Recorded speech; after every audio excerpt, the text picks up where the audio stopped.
maintenant par rapport à l'évolution des jeunes, justement, de les accompagner, de les aider quand on se retrouve face à une situation comme celle-là, où on a tenté de se suicider? J'aime beaucoup cette question, parce que c'est quelque chose qui est vraiment quand même important. Alors on parle de jeunes, bien sûr, mais je pense qu'on est tous là dans la salle, on a tous nos problèmes. On est là, vous faites votre travail, je fais mon travail, tout le monde pense que ça va, peu importe le niveau de société.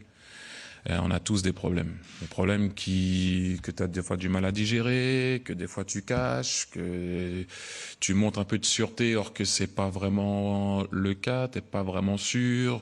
Et de temps en temps, comme je dis bien souvent, le cerveau a un pouvoir énorme sur l'être humain. C'est quand même ce qui nous contrôle. Donc c'est pas évident. Donc bien sûr, on parle de jeunes, mais à tous les niveaux.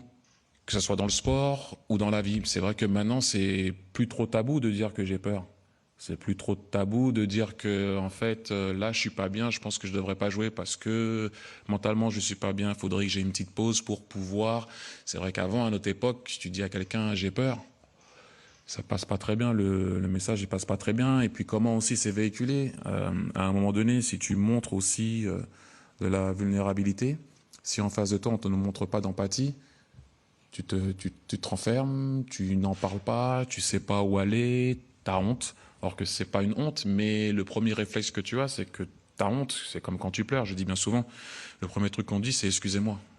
C'est une émotion. Pourquoi tu t'excuses si tu pleures? Mais tu vas te cacher ou soit tu t'excuses ou soit t'as honte.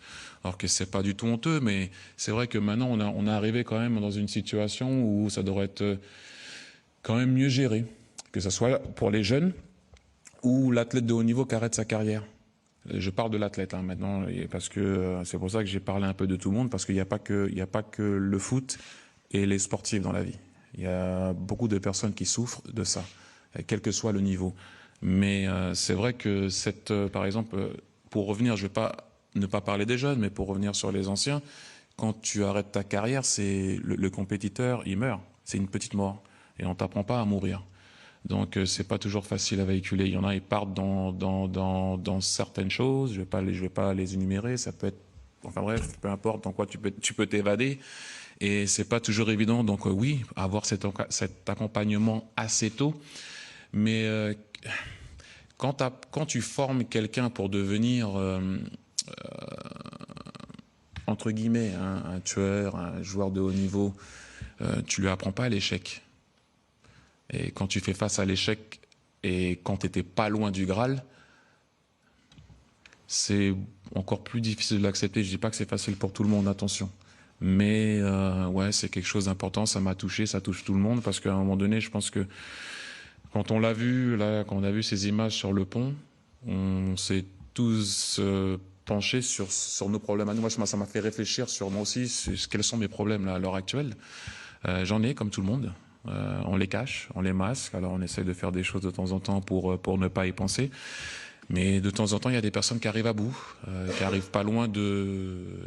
Heureusement, ça ne s'est pas produit. Mais c'est dommage quelque part qu'on arrive à ça des fois pour réaliser. Maintenant, faut qu'il y ait des ouvertures, des portes, des compréhensions pour que les gens puissent s'exprimer sans avoir peur, honte. Donc voilà, je pourrais en parler vraiment toute la journée, mais... Moi, c'était difficile à voir, mais il y a beaucoup de personnes qui souffrent de ça. Donc, j'ai pas toutes les réponses, mais ouais. Mais c'est vrai qu'on vit quand même dans un monde où c'est entre guillemets beaucoup plus facile de s'exprimer parce que c'est un peu plus accepté.